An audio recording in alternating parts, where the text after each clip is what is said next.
ഒരുപാട് ആഗ്രഹിച്ചാലേ കുറച്ചെങ്കിലും നമുക്ക് കിട്ടൂ. പക്ഷെ ഒന്നും കിട്ടിയില്ലെന്ന് കരുതി നിരാശരാവരുത്.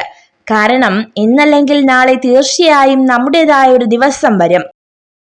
മാറ്റം നല്ലതാണ്. അത് പക്ഷേ നിഴൽ പോലെ കൂടി നിന്നവരെ കറിവേപ്പില പോലെ വലിച്ചെറിഞ്ഞിട്ടാകരുത്. ആത്മാർത്ഥമായി നമ്മൾ ഒരാളെ സ്നേഹിച്ചു കഴിഞ്ഞാൽ പിന്നെ അവരെ ആയിരിക്കും നമ്മുടെ ലോകം. ഈ ലോകത്തുള്ള മറ്റാരേക്കാളും കൂടുതൽ ഭംഗി ആ വ്യക്തിക്കാണെന്ന് നമുക്ക് തോന്നും. നിങ്ങൾക്ക് ഏറ്റവും ഇഷ്ടമുള്ളവരെ അവരുടെ തെറ്റുകൾക്കിടയിലും നിങ്ങൾ സ്നേഹിക്കുന്നത് പോലെ നിരുപാധികമായി സ്വയം സ്നേഹിക്കുക.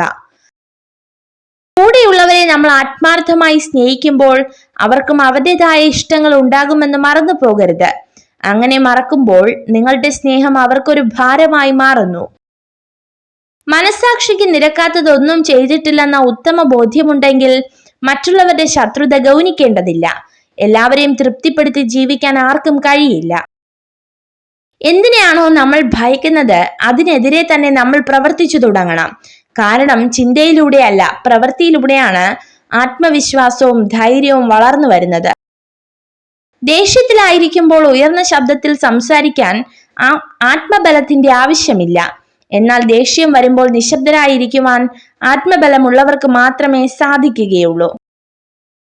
ആത്മവിശ്വാസത്തോടെ ഓട്ടം ആരംഭിച്ചാൽ ലക്ഷ്യത്തിലെത്തുന്നതിന് മുന്നേ നിങ്ങൾ വിജയിച്ചു കഴിഞ്ഞു. ആത്മവിശ്വാസം ഇല്ലെങ്കിൽ കുറഞ്ഞത് 2 തവണ തോൽക്കേണ്ടി വരും.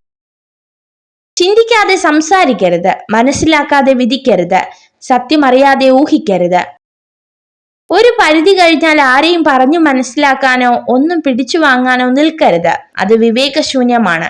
എല്ലാം കാലം തെളിയിക്കുമെന്ന് ഉറച്ചു വിശ്വസിക്കുക. ജീവിതത്തിൽ വളരെ നേരത്തെ തന്നെ അബദ്ധങ്ങൾ പറ്റുന്ന ആളുകളാണ് കൂടുതലും വിജയിക്കുന്നത്. അവർ അനുഭവത്തിലൂടെ കാര്യങ്ങൾ മനസ്സിലാക്കി ശരിയായ ദിശയിൽ സഞ്ചരിക്കുന്നു. ഒരു നല്ല ചിന്തയോട് മാത്രം ഒരു ദിവസം അവസാനിപ്പിക്കുക. ഇന്നത്തെ ദിവസം മോശമായിരുന്നു എങ്കിലും നാളത്തെ ദിവസം നന്നാക്കുവാൻ അത് സഹായിക്കും. നിഷ്കളങ്കരായ സ്ത്രീകൾ സംസാരിക്കുമ്പോൾ പൊതുവെ ശാന്തശീലരായിരിക്കും. ജീവിതം എപ്പോഴും സങ്കീർണമായിരിക്കും.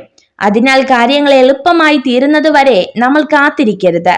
എല്ലാം ശരിയായതിനു ശേഷം സന്തോഷിക്കാൻ നമുക്ക് സമയം കിട്ടിയെന്ന് വരില്ല. നിങ്ങൾ ഈ വീഡിയോ കണ്ടതിന് നന്ദി. ഇതുപോലുള്ള കൂടുതൽ വീഡിയോകൾക്കായി ചാനൽ സബ്സ്ക്രൈബ് ചെയ്യൂ.